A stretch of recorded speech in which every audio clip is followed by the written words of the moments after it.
এই শুনছো? মনে হয় শুনতে পাচ্ছি না। ধ্যাত, তাহলে উত্তর দিচ্ছ কিভাবে? ও হ্যাঁ, তাই তো। তাহলে মনে হয় শুনতে পাচ্ছি। এই, ফাজলামো রাখো আর তাড়াতাড়ি ওঠো। কেন গো, এখন কি তোমার বাপের বাড়িতে মারামারি বাজছে? বান্দর কোথাকার! উঠতে বলছি নামাজ পড়ার জন্য। আর কত শুয়ে থাকবে? তাড়াতাড়ি ওঠো, আমি অজু করতে গেলাম। নিহিন কথাটি বলে সোজা চলে গেল। আমিও ওর চলে যাওয়ার দিকে উঠে বসে তাকিয়ে আছি। মেয়েটা প্রতিদিনই ফজরে আজানের সময় ডেকে দেবে নামাজ পড়ার জন্য। অবশ্য আমি তার আগে জেগে যাই, কিন্তু তার ডাকাডাকিটা আমার বেশ ভালো লাগে, তাই ঘুমের ভান ধরে শুয়ে থাকি। এই, উঠেছো? হুম, উঠছি তো। তো আসো, অজু করে নাও তাড়াতাড়ি। আমি আর কিছু বললাম না, সোজা কলপারে চলে গেলাম উজু করতে। উজু শেষে নামাজ পড়ে নিলাম। মসজিদে অনেকখানি দূরে, তাই বাড়িতেই ফজরের নামাজ পড়ে নেই। নেহিনের আগেই আমার নামাজ শেষ হয়, কারণ ও আব্বু আম্মু সহ বাড়ির সবাইকে ডেকে তোলে। আমার নামাজ শেষ করে যখন ওর নামাজ পড়া দেখি, তখন যেন বিমোহিত হয়ে পড়ি। নিহিন দেখতে ফর্সা না হলেও শ্যামলা বর্ণের কারণে আরও সুন্দর দেখায়। যখন আমি ওকে নামাজরত অবস্থায় দেখি, তখন আরও সৌন্দর্য বিকশিত হয় ওর শ্যামল চেহারাতে। এক ধরনের উজ্জ্বলতা আসে, যা মনে হয় সারাটা সময় ধরে তাকিয়ে থাকি। এই, কি দেখছো? কই কিছু না তো। তুমি প্রতিদিন আমার দিকে এভাবে ট্যাপ ট্যাপ করে তাকিয়ে থাকো। নামাজ শেষ করে আমি তা দেখতে পাই। আমার লজ্জা করে তো। আহারে লজ্জাপতি। ভেঙচি দিবে না, বান্দর কোথাকার! এখন একটু শুয়ে থাকো, একটু পর অফিস যাবে। আমি কোরআন পড়ি, কেমন? আচ্ছা। নিহিন কোরআন পড়া শুরু করে দিল। আমি চোখ বন্ধ করে ওর কোরআন তেলাওয়াত শুনছি। কি মিষ্টি তার কণ্ঠ! সত্যি, এমন মিষ্টি কণ্ঠস্বর মানুষগুলো হিন্দি, বাংলা, ইংলিশ গান গিটার হাতে না গেয়ে যদি কোরআন তেলাওয়াত করতো, কতই না ভালো হতো। কথাগুলো ভাবতে ভাবতেই নিহিনের সাথে পরিচয়ের মুহূর্তগুলো মনে পড়ে গেল সেদিন। নিলয়, আর কত এভাবে থাকবি? এভাবেই বেশ আছি। না, এটাকে বেশভাবে পিছে থাকা বলে না। তো কিভাবে বলে? চুপ কর। মুখে মুখে খালি কথা বলাটাই শিখছিস। মাঝে মাঝে মনে হয় এসব ছেড়ে অন্য কোথাও চলে যাই। আমি কিছু বললাম না। গোল্লিপ সিগারেটের প্যাকেট থেকে একটা সিগারেট বের করে আগুন জ্বালালাম। আম্মু তখনই কাছতে কাছতে আমার থেকে সিগারেট কেড়ে নিয়ে বাইরে ফেলে দিল। রাগী দৃষ্টিতে চেয়ে বললাম, আম্মু এটা কি করলে? চুপ, বেয়াদব! পড়াশোনা শেষ প্রায়, চাকরি করার নাম নেই। আবার আমার সামনে তুই সিগারেট খাচ্ছিস? ওই, তুই বিয়ে করবি কবে? হি হি হি। আম্মু, বিয়ে আমি করব না। কেন করবি না? তুমি তো জানোই সব। আমি এত কিছু বুঝি না। আমার দেখা ভালো একটা মেয়ে আছে, আমরা কালকেই তোকে সাথে নিয়ে দেখতে যাব। যদি না যাস তবে আমার থামো আম্মু, আমি যাব। ভালো ছেলে। আর কিছু না বলে আম্মু হনহন করে চলে গেলেন। আমি বিয়ে করব না বিষয়টা এড়িয়ে এসেছি বেশ কয়েকদিন ধরে, কিন্তু এখন মনে হয় আর সেটা সম্ভব না। অবশ্য বিয়ে বিষয়টা এড়িয়ে চলার পেছনে একটা বড় কারণ আছে, আর সেই কারণটার নাম হলো নেহা। যখন ভার্সিটিতে পড়ি, তখন নেহার সাথে আমার পরিচয় হয়। একসময় তাকে প্রচণ্ড ভালোবেসে ফেলি। খুব ভালোই চলছিল দিনগুলো। রিলেশনে মাস ছয়েক পর দিনগুলো বড্ড খারাপ যাচ্ছিল, কারণ যখন কল দিতাম তখন হয় ব্যস্ত, না হয় ওয়েটিং দেখাতো। দেখা করতে চাইলে কৌশলে তা এড়িয়ে যেত। একদিন ক্যাম্পাসে যেয়ে দেখি নেহা অন্য একটি ছেলেকে বাইকের পেছনে বসে আছে। আমি দৌড়ে কাছে যাই। নেহা, কি হয়েছে তোমার? কে আপনি? আর আমার নাম ধরে তুমি করে কেন ডাকছেন? নেহার এমন উত্তর শুনে হা হয়ে গেলাম, কারণ নেহা আমাকে চিনতেই পারছে না। মনে হচ্ছে যেন পৃথিবী ঘুরছে। পাগলের মতো বলতে থাকি, নেহা, আমাকে চিনতে পারছো না? আমি নিলয়, তুমি যাকে ভালোবাসো। দ্যাট কাউওয়ার্ড! তোকে ভালোবাসা? My food! তোকে তো একটু ব্যবহার করেছিলাম মাত্র। এই যে দেখ আমার রিয়েল বয়ফ্রেন্ড। আসলে ওর সাথে কয়েকদিন ব্রেকআপ হয়ে গিয়েছিল, তাই সময়টা বেশ খারাপ যাচ্ছিল। সময়টাকে এনজয় করার জন্য তোর মতো গর্ধবের সাথে ভালোবাসা খেলি, বুঝছিস? নেহা চলে গেল। আমি কান্না ভরা চোখে কেবল ফ্যাল ফ্যাল ওর চলে যাওয়ার দিকে তাকিয়ে থাকলাম। কাঁদতে কাঁদতে বাড়িতে চলে আসি। তারপর থেকে আমি নেশাখোর, এলোমেলো আর অগোছালো। এরপর সব মেয়েদের দেখলে আমার কেবল খারাপই মনে হতো। সব মেয়েই খারাপ, তাই বিয়ে বিষয়টা গায়ে মাখতাম না। কিন্তু আম্মু যা বলে গেল তাতে আর আটকানো সম্ভব না। পরের দিন সন্ধ্যাবেলা নিহিনদের বাড়িতে যাই। যখন পৌঁছালাম তখন সন্ধ্যা হয়ে গেছে। দরজার কাছে আসতেই কানে এলো কেউ একজন গভীর মনোযোগ দিয়ে মিষ্টি সুরে কোরআন পড়ছে। তার শব্দ আমার শরীরে এক ধরনের কাঁপুনি শুরু হয়ে গেল। মন্ত্রমুগ্ধের মতো সেই পাঠ আমি শুনতে লাগলাম। আমার মনে যত খারাপ লাগা দুশ্চিন্তা ছিল সব যেন এক মুহূর্তের জন্য কোথায় যেন হারিয়ে গেল। এই নিলয়, ভিতরে আয়। আমি কেবল চেয়ে আছি। আব্বু আমার হাত টেনে ধরে নিয়ে গেল। ততক্ষণে পাঠ করা কোরআন তেলাওয়াত বন্ধ হয়ে গেছে। বাড়ির মধ্যে এসে চারিদিকে চোখ বুলিয়ে নিচ্ছি। তখনই দেখলাম সাদা ড্রেস পরে একটা বড় ওড়না ঘোমটা দিয়ে একটি মেয়ে আসছে। হাবভাব দেখে মনে হচ্ছে এটাই পাত্রী। আপা, এই যে আমার মেয়ে নিহিন। নিলয় দেখ, নিহিন এসেছে। আমি নিহিনের দিকে তাকিয়ে আছি। কেমন যেন তাকিয়ে থাকতে বেশ লাগছে, যদিও তাকে এখন আমি দেখিনি মাথার কাপড়ের জন্য। বৌমার মাথার ঘোমটাটা একটু সরিয়ে দিন, তবেই তো দেখবো। আম্মু হেসে হেসে বলল। ও ঠিকই বলেছেন আপা। মাথার কাপড় যখন সরালো তখন আমি ড্যাব ড্যাব করে তাকালাম। আমি ভাবছিলাম মেয়েটা বাকি সব ফর্সা মেয়েদের মতো দেখতে হবে, কিন্তু না। নিহিন শ্যামলা বর্ণের, চোখ দুইটা নিচের দিকে করা। চোখের ভুরু দুটো এতটাই মোহনীয় মনে হচ্ছে যেন কত মায়াবী। হালকা রেশমির চুল মুখের ডান পাশ বেয়ে নিচে নেমেছে, যা এতটাই আকর্ষণীয় লাগছে যেন কতটা সুন্দরীর সংমিশ্রণে সে গঠিত। নাকটা এমনভাবে মুখের সাথে সংবরণ করছে যেন কতটা পুষ্পলতা লাগছে। আমাকে আম্মু আস্তে করে বলল, মেয়ে পছন্দ হয়েছে? কিছুই বলতে পারলাম না, কেবল নির্বাক তাকিয়ে আসি। তখনই শুনলাম নিহিনকে ভেতরে নিয়ে যেতে যেতে কেউ বলছে। সে চলে গেল। সে মুহূর্তে যেন মনে হতে লাগলো আমার হার্টবিট মিস হয়ে যাচ্ছে বারবার। আঙ্কেল মানে নিহিনের আব্বু বলল, যাও নিলয়, নিহিনের সাথে একটু একা কথা বলে আসো, তাহলে পরে অ্যাডজাস্ট করে নিতে সুবিধা হবে। জানি না আমার কি হলো। আমি উঠে দাঁড়িয়ে বলে দিলাম, আঙ্কেল এসবের দরকার নেই। আমি আজই এই মুহূর্তে আপনার মেয়েকে বিয়ে করতে চাই, যদি আপনারা রাজি থাকেন। আমার উত্তর শুনে আব্বু আম্মু হাঁ হয়ে রইলেন, যেন মনে হয় আমি এরকম কথা বলবো তারা কল্পনাতেও ভাবিনি। তখনই হাসির শব্দ হলো, মানে আঙ্কেল সহ আব্বু আম্মু সবাই হাসছেন। আঙ্কেল বলল, দেখো বাবা, একটা মাত্র মেয়ে আমার, সুখবরটা যখন পেয়েছি তখন তো একটু আনুষ্ঠানিকভাবে বিয়ের কাজ সম্পন্ন করি। কিছুই বললাম না। আমি বাইরে চলে আসলাম। কিছু মনে করে ওপরের ঘরের দিকে তাকালাম। দেখি কেউ একজন পর্দার আড়ালে আমার দিকে তাকিয়ে আছে। আমি তাকাতেই সরে গেল। বুঝলাম এটা নিহিন। এরপর নিহিনকে বিয়ে করে নিয়ে আসি। নেহার সাথে ঘটা সব কিছু ওর সাথে শেয়ার করি। এরপর সেই আমাকে আগের মতো গোছালো করে দিয়েছে। এই ওঠো, 7টা বাজে, অফিস যাবে না নাকি? হুম কি ঘুমালে নাকি? হুম পানি আনবো কিন্তু। নিহিন পানি আনতে যাবে, তখনই ওর হাতটা ধরে টান দিলাম। সে ধপ করে এসে আমার বুকে পড়লো। আমি শক্ত করে জড়িয়ে ধরলাম। এই ছাড়ো ছাড়ো। কেন? কেউ চলে আসবে তো। কেউ আসবে না। তোমার কথায় নাকি? না গো, আমার বউয়ের কথায়। অনেক কাজ আছে। কী কাজ? তোমার খাবার বেড়ে দিতে হবে। আর লাগবে না। এমা, কেন? আমার ঠোঁটে 10 মিনিট ধর কিস দাও, তাহলে এনার্জি লেভেল হাই হয়ে যাবে। এই দিন দিন তুমি বদমাইশ হয়ে যাচ্ছ। বদমাইশ না হলে ভালোবাসা মজা লাগে নাকি? সরো তো এখন। জোরাজুরি করে সে সরিয়ে নিয়ে চলে গেল দৌড়ে। আমি উঠে গুছিয়ে নিলাম। সকালের খাবার খেয়ে যখন অফিসে যাব, দরজার কাছে আসতেই নিহিন বলল, এই শোনো। হুম। চোখ বন্ধ করো। কেন? করো তো। ওকে। যখন চোখ বন্ধ করলাম তখনই অনুভব করলাম আমার ঠোঁটে নিহিনের শীতল নরম ঠোঁটের আস্তরণ। শরীরে তখন কাঁপুনি তৈরি হলো।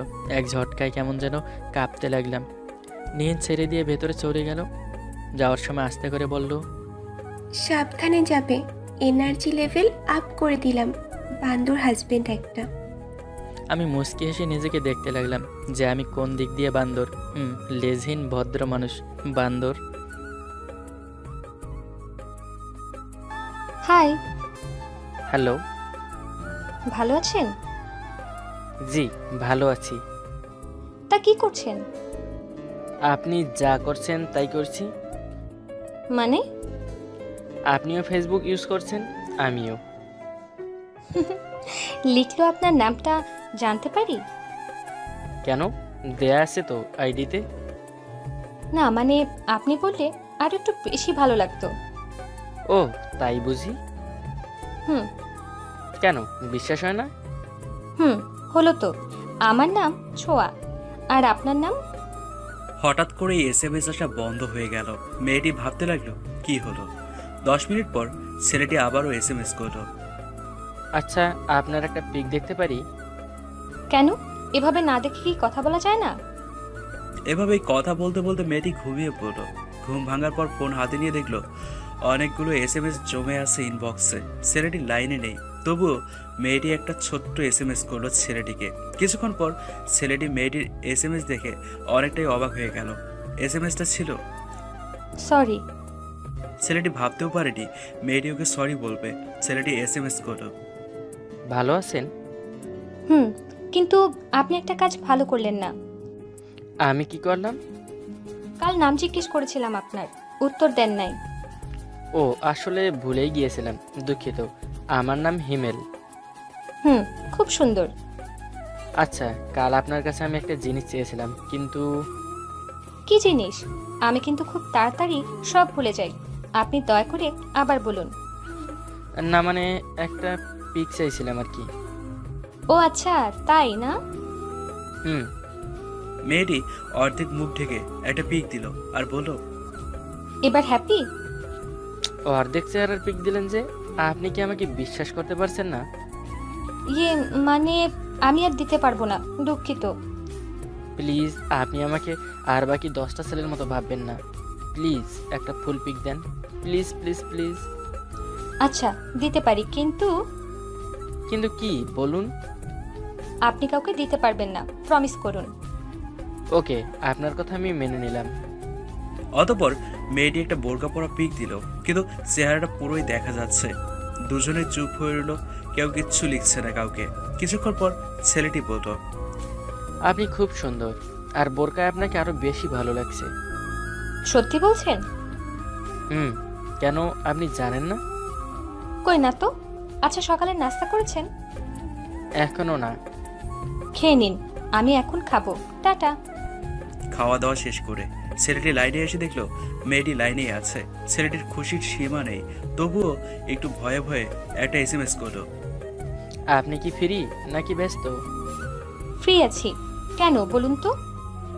না মানে কথা বলবো তাই। ও আচ্ছা। একটা কথা বলবো? বলেন। আচ্ছা, আমরা কি তুমি করে কথা বলতে পারি? ওকে, আপনি আমাকে তুমি করেই বলেন, সমস্যা নাই। আর আপনি? আর আমি কি? আপনি আমাকে তুমি করে বলবেন না? না না, সে কি করে হয়? কেন হয় না বলুন তো? আপনি তো আমার চাইতে বয়সও অনেক বড়। আমি কি করে আপনাকে তুমি করে বলি বলুন তো? তাতে কি হয়েছে? না, আপনিই বলেন, আমার বলা লাগবে না। আচ্ছা থাক, তাহলে আপনি করেই বলি। ওকে ওকে, আমিও বলবো তুমি করে। এবার খুশি তো? হুম, অনেক। আচ্ছা, তোমাকে একটা কথা জিজ্ঞেস করি। হুম, করো। ইয়ে মানে তোমার কি মানে শুরু করছো, বলো তো? রাগ করবা না তো? আজব তো, রাগ করবো কেন? তোমার কি কারোর সাথে রিলেশন আছে? হা হা হা, এটা জিজ্ঞেস করতে এতটা ভয় পেয়ে গেলে? হুম। না, আমার কোনো জিএফ নাই। ও ভালো। কেন, আপনার বিয়ে আছে নাকি? না, আমারও নাই। একজন ছিল, কষ্ট দিয়ে চলে গেছে। ও, আমি এখন অফিসে একটু ব্যস্ত হয়ে পড়েছি, পরে কথা বলি প্লিজ। কেন নয়? ওকে, টাটা। বাই। দুপুর গড়িয়ে বিকেল হয়ে এলো। ছেলেটি লাইনে এসে দেখলো মেয়েটি একটি এসএমএস করেছে শুধু। কি ব্যাপার, কয়টা আইডি তোমার? আসলে ওই আইডিটা এমনি মাঝে মাঝে ইউজ করি, এই আর কি। তা বেশ, আমি কিন্তু রিমুভ করে দিচ্ছি ফ্রেন্ড রিকোয়েস্ট। ও আরে তুমি রাগ করলে নাকি? না, রাগ করার কি আছে? আরে আমি অ্যাকসেপ্ট করেছি, চিন্তার কোনো কারণ নেই। ও থ্যাঙ্কস। হুম। আচ্ছা, তোমার বাড়ি কোথায় সেটাই তো জানা হয়নি এখন পর্যন্ত। কেন, বাড়ির ঠিকানা দিলে কি আসবা নাকি বাসায়? যদি ঠিকানা দাও আর অনুমতি দাও তবে আসতে পারি। এই জন্যই তো দিব না। আচ্ছা বাবা, যাব না তোমার বাসায়, তবুও বলো কোথায় থাকো। কেন, বাসায় থাকি। কিন্তু বাসাটা কোথায়? ভুলে গেছি। কি? আমার বাড়ি গাজীপুর। সত্যি? হুম, কিন্তু তুমি এতটা অবাক হলে কেন? না মানে আমিও ওইখানেই থাকি। আচ্ছা, তুমি এখন কি করবে? কিছু না, এমনি টিভি দেখবো। কেন বলো তো? না তেমন কিছু না, তোমাকে একটা কথা বলার ছিল তাই। হুম, বলো। এখন না, তুমি আবার যখন লাইনে আসবা তখন। কেন এখনই বলো। না প্লিজ। ওকে। সাবধানে থেকো। হুম, তুমিও। আর একটা কথা ছিল। কি? সরি। কিন্তু কেন বলো তো? তুমি তো আমার সাথে কোনো ভুল করো নাই। সেটা পরে বলবো। আপনি না খুব আজব একজন মানুষ। হুম, জানি। কচু জানেন? সেটা আবার কিভাবে জানে? উফ, জানি না। টাটা। লাইনে আসার পর যা দেখলো সেটার জন্য মেয়েটি প্রস্তুত ছিল না। মেয়েটি অবাক হয়ে মোবাইল হাতে নিয়ে দাঁড়িয়ে আছে। কি হলো এটা? চেহারায় যেন হাজারো প্রশ্নের ছায়া ভেসে উঠেছে। মেয়েটি দেখলো ছেলেটি তাকে একটা এসএমএস লিখে মেসেঞ্জার থেকে ব্লক করে দিয়েছে। এসএমএসটি এমন ছিল, সোয়া, আসলে আমি নিজের অজান্তেই তোমাকে ভালোবেসে ফেলেছি। কিন্তু কিন্তু আমি জানি আমার এই কথাটা শোনার পর তুমি আর আমার সাথে কথা বলবা না। তাই আমি নিজ থেকেই দূরে সরে গেলাম, কারণ আমি তোমাকে ভালোবাসি। ভালো থেকো পিচ্ছি। Love you so much. মেয়েটি বুঝতে পারছিল না যে সে কি করবে। ছেলেটির এসএমএস এর একটি শব্দ যেন বারবার তার কানে বাজতে লাগলো, সেই পিচ্ছি ডাকটা। এভাবেই কেটে গেল কয়েক ঘন্টা, কিন্তু কোনো উপায় খুঁজে পেল না মেয়েটি। নিরাশ হয়ে বসে আছে একা। বেশ কিছুক্ষণ পর মেয়েটার মুখের এক কোণায় একটু হাসির ঝিলিক দেখা গেল। ছোঁয়া তখন হিমেলকে একটা এসএমএস করলো। এসএমএসটা করেছিল নতুন সেই আইডিটাতে, যেটা আজ সকালে অ্যাকসেপ্ট করেছিল। এই, তুমি কি পাগল? কিন্তু ছেলেটি তখন লাইনে ছিল না। 20 থেকে 25 মিনিট পর মেয়েটি বুঝতে পারলো যে হিমেল এসেছে লাইনে। আমি তো পাগলই। কি ব্যাপার, তুমি আমাকে ব্লক করলা কেন হিমেল? না মানে সরি। কেন ব্লক করার জন্য? ব্লক করে এখন আবার ঢং করা হচ্ছে?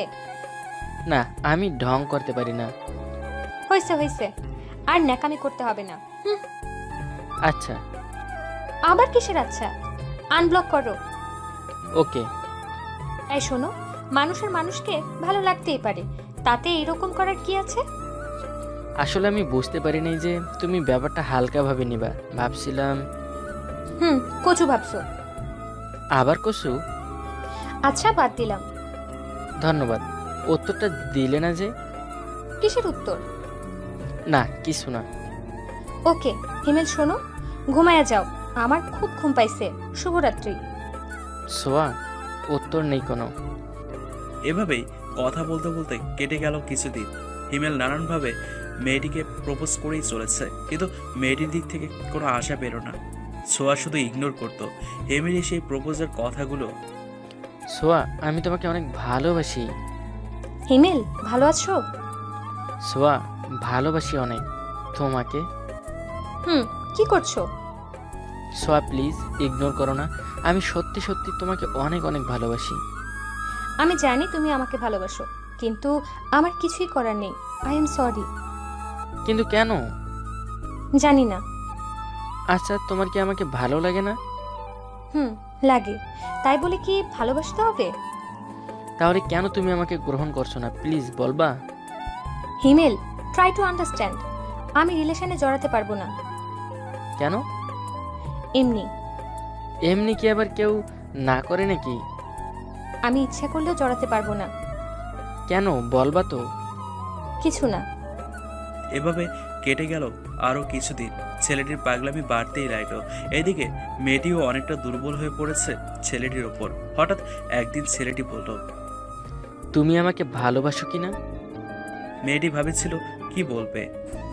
কি হলো, উত্তর দাও। না, বাসি না। তবে আজ তার প্রমাণ দাও যে তুমি আমাকে ভালোবাসো না। এটা আবার কেমন কথা? যদি তুমি আজ প্রমাণ করতে পারো যে তুমি আমাকে ভালোবাসো না, তবে আমি চলে যাব তোমার জীবন থেকে। প্রমিস। এই কথাটি শুনে মেয়েটির চোখের এক কোণায় জল চলে আসলো। মেয়েটি নিজেও জানে না কেন তার চোখে জল চলে আসলো। তবুও সে বুঝতে দিল না হিমেলকে কোনো কিছুই। শুধু বলল, কি প্রমাণ বলো? আজ আমি সারা রাত জেগে আমি নিজেকে কষ্ট দিব। যেই হাত দিয়ে SMS লিখি তোমাকে, সেই হাত কাটবো, মদ খাবো, আরও অনেক নেশা করব। যদি এসব দেখার ও জানার পরও তুমি আমাকে বাধা না দাও, তবে আমি ভাববো তুমি আমাকে ভালোবাসো না। মেয়েটি বাকরুদ্ধ হয়ে গেল। তারপরও কিচ্ছু বলল না ছেলেটিকে। মেয়েটি ভেবেই পাচ্ছিল না যে সে কি করবে, তার কি করা উচিত। কিন্তু যতটুকুই পারলো নিজেকে শক্ত রাখার চেষ্টা করলো সে। এদিকে ছেলেটি যা বলেছে তা করার জন্য প্রস্তুতি নিয়ে ফেলেছে ছোঁয়া। কিন্তু এখনও সে মেয়েটির একটি SMS এর অপেক্ষা করছে। মেয়েটি কিছুতে নিজেকে শান্ত রাখতে পারছে না। মেয়েটি ছেলেটিকে বলল, হিমেল, তুমি এরকম কিছু করো না। আমি তো তোমার একজন ভালো ফ্রেন্ডের কথা তুমি রাখবা না? আজ আমি আমার ভালোবাসার পরীক্ষা নিব বলে প্রস্তুত। এখন বন্ধুত্ব না হয় থাক, যদি পারো তবে জীবনসঙ্গী হিসেবে না করো। আজ যদি তুমি না প্রমাণ করো যে তুমি আমাকে ভালোবাসো না, তবে আজ মদের নেশা কাটার সাথে সাথে তুমিও কেটে যাবে। চিন্তা করো না। মেয়েটি কিচ্ছু বলল না, শুধু দুবার না করে বের হয়ে গেল লাইন থেকে। রাতে কেউ ঘুমাতে পারেনি। পরের দিন সকালবেলা মেয়েটি SMS করলো, কেমন আছো? এই তো ভালোই। কি করছো এখন? কিছু না। আমাকে ভুলতে পারছো? জানি না। উত্তর দাও, ভুলতে পারছো আমাকে? না। কেন? জানি না। কি জানো তাহলে? বলবো? বলো। তোমাকে ভালোবাসি, এটাই জানি। কি করতে পারবা আমার জন্য? জানি না, শুধু জানি ভালোবাসতে পারবো। কুত্তা, তুই ভুলে যা আমাকে। কি? এই শোন, আমার যখন রাগ হয় তখন আমি সবাইকে তুই করেই বলি। কেন, কোনো প্রবলেম আছে নাকি? না। তুই আমাকে ভুলে যা, পাগলামি করিস না। আমি যে তোমাকে খুব ভালোবাসি রে পাগলি। এই, আমি পাগলি? পাগলি তো। আর তুই কি? ভালো ছেলে।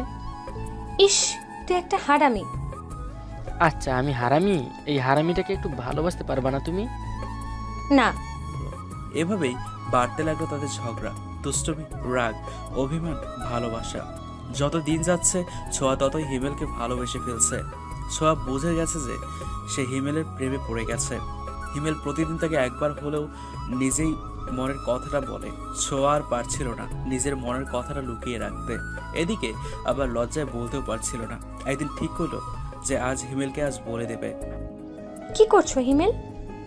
এই তো সোয়া, বারান্দায় বসে আছি। তুমি? তোমাকে একটা কথা বলার ছিল। কি? ছেলেটি অনেক আশা নিয়ে মেয়েটিকে আবারও জিজ্ঞেস করলো, কি বলবো সোয়া? আমি তুমি কি বলো? কিন্তু মেয়েটি বলে উঠতে পারলো না। আজ আমি ঘুরতে যাব। এই কথা বলে কাটিয়ে দিল নিজের মনের কথা। পরের দিন ছিল হিমেলের জন্মদিন। রাত তখন 11:20। হিমেল অপেক্ষা করে আছে যে ছোঁয়া তাকে উইশ করবে, কিন্তু ছোঁয়ার কথা শুনে মনে হচ্ছে না যে তার জন্মদিনের কথা ছোঁয়ার মনে আছে। হিমেল মন খারাপ করে কথা বলেই চলেছে। কথা বলতে বলতে রাত যখন 11:50, তখন ছোঁয়া বলছে, হিমেল, আমার খুব ঘুম পাইছে, আমি ঘুমাবো। শুভরাত্রি। ও আচ্ছা, ঠিক আছে, তবে ঘুমাও। একটা কথা বলার ছিল তোমাকে হিমেল। কি কথা সোয়া? আমি কি? এইরকম করতে করতে যখনই 12টা বাজলো, সাথে সাথেই সোয়া হিমেলকে বার্থডে উইশ করলো। অনেকগুলো পিক এডিট করে ওর জন্মদিনের শুভেচ্ছা জানালো। শুভ জন্মদিন হিমেল। তোমার মনে আছে যে আজ আমার জন্মদিন? কেন, তুমি কি ভাবছিলা আমি ভুলে গেছি? তোমাকে উইশ করব না এটা ভাবছিলা? হুম। এটাই তো মজা হিমেল বাবু। ধন্যবাদ ছোয়া। It's okay. আমি সত্যি খুব খুশি। কেন? এই যে আমার জন্মদিনে তুমি প্রথম আমাকে উইশ করলে, তাই। ও তাই বুঝি। Chhoya, I love you so much. আবার? আমি তো তোমাকে ভালোবাসি, তাই সব সময় এটা বলবোই। দেখবা একদিন তুমি নিজেও আমাকে ভালোবেসে ফেলেছো এই কথাটা শুনে শুনে। ইস, কখনোই না। আচ্ছা, দেখা যাবে। ওকে, দেখো। শুভ সকাল ছোয়া। শুভ সকাল। জানো আজ না জন্মদিনে পার্টি করব, তুমি আসবা প্লিজ? ওহ, দুঃখিত, আমি যেতে পারবো না। তুমি আসলে আমি খুব খুশি হতাম। এত বেশি খুশি হওয়া ভালো না। আচ্ছা ওকে। এখন তবে টাটা, অনেক কাজ বাকি আছে। সেটাই তো, যাও যাও। কি হয়েছে? কিছুই না, টাটা। সকাল পার হয়ে দুপুর গেল, দুপুর পার হয়ে বিকেল এলো, কিন্তু হিমেলের দেখা নেই। ছোঁয়া খুব মিস করছিল হিমেলকে। তখন সময় 5:40। হিমেলের তখন দেখা পাওয়া গেল। কি ব্যাপার, আজ বন্ধু বান্ধবীদের সাথে দেখা হয়ে কি এই বন্ধুটাকে ভুলে গেলা? না, এটা কি করে হতে পারে? You are my heart. আমি কি তোমাকে ভুলে যেতে পারি? বলো তো কলিজাটা। ওই চুপ, আমি কেন তোমার কলেজে হতে যাব? আর যদি হইতাম তাহলে কি এভাবে ভুলে যেতে পারতে? সোয়া, একটি সত্যি কথা বলবা? আবার কি? তুমি কি আমাকে মিস করেছো? জানি না, সর সামনে থেকে। বলো না প্লিজ। একটু একটু। উফ, পাগলিটা, তুমি আমাকে ভালোবাসতে শুরু করেছো। কখনোই না। তাই বুঝি? আচ্ছা, আজ তো মনে হয় খুব এনজয় করছো। ফটো তুলছো? কই দেখি কিছু, পিক দাও দেখি। ওকে, একটু অপেক্ষা করো, দিচ্ছি। এই বলে হিমেল ছোঁয়াকে কয়েকটা পিক দিল ওর কিছু মেয়ে ফ্রেন্ডসের সাথে। একটু ক্লোজ পিক ইচ্ছে করে দিল, দেখার জন্য যে এতে করে ছোঁয়ার রিয়াকশনটা কি হয়। কে এগুলা? ফ্রেন্ডস, সুন্দর না? আমার তো মনে হচ্ছে তোমার জিএফ। আরে না। ফ্রেন্ড হলে আবার এইভাবে পিক? তোমার কি হিংসা হচ্ছে? চুপ করে গেল ছোঁয়া। ছোঁয়া নিজেই জানে না যে হিমেলের সাথে ওর ফ্রেন্ডসের ছবি দেখে ওর কেন এত হিংসা হচ্ছে।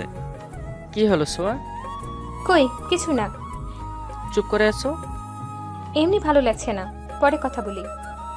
কেন গো? বললাম যে এমনি। তুমি চলে গেলে আমি কার সাথে কথা বলবো? কেন? যাদের সাথে হাতে হাত রেখে ছবি তুলছো, যাদের ঘাড়ে হাত রেখে ছবি তুলছো, যাদের সাথে ক্রিম মাখামাখি করছো, তাদের সাথে কথা বলো। আমি গেলাম, টাটা। হিমেলের আর কিছু বুঝতে বাকি রইল না। তার প্ল্যানটা এভাবে কাজে লেগে যাবে সে ভাবতেই পারেনি। ছোঁয়া যে তাকে কতটা ভালোবাসে সেটা ভেবেই হিমেল পুরো অবাক হয়ে গেল। অনেক ভাবার পর ছোঁয়া সিদ্ধান্ত নিল যে সে হিমেলের প্রস্তাবে সম্মতি দেবে, সম্মতি জানাবে। হিমেলকে ছাড়া সে থাকতে পারবে না, কিন্তু বলবে কি করে? সেই ভয়েই ছোঁয়া পুরো ভীতু হয়ে আছে। কেমন আছো সোয়া? এই তো ভালো, তুমি? ভালোই। রাগ কমেছে? কিসের রাগ? কাল যে পিক দেখে হিংসা করে রাগ করলা? কখনোই না। আমি বুঝে গেছি পাগলি, তুমি আমাকে ভালোবাসো, কিন্তু বলছো না কেন বলো তো? জানি না। অনেক ভালোবাসি তোমাকে। জানি না। বলো না প্লিজ সোয়া। পারবো না। প্লিজ। পারছি না তো। তুমি পারবা, বলো প্লিজ। তুই জানিস নাকি কুত্তা আমি পারবো? জানি তো। কিভাবে জানিস? কারণ আমি যে তোমাকে ভালোবাসি। হুম। প্লিজ বলো। আমিও তোমাকে পারবো না বলতে। Please please please. আমিও তোমাকে ভালোবাসি। উফ পাগলি, তুই জানিস না আজ আমি কত খুশি। থ্যাংক ইউ জান। হয়েছে হয়েছে, আর ন্যাকামি করতে হবে না। ধুর পাগলি, আমি বুঝি ন্যাকামি করছি? হুম। এটা বুঝি ন্যাকামি? তাছাড়া আর কি? ভালোবেসে কখনো আবার ছেড়ে যাবি না তো? কষ্ট দিলে চলে যাব। ওকে, দিব না। তাহলে চাইতাম না। লাভ ইউ সো মাচ পাগলি। লাভ ইউ টু পাগল। এভাবেই দুজনের প্রেম হয়ে গেল। ঝগড়া, হিংসা, ভালোবাসা, মারামারি, হাসাহাসি, আনন্দ কান্না সব নিয়েই ওদের ভালোবাসা।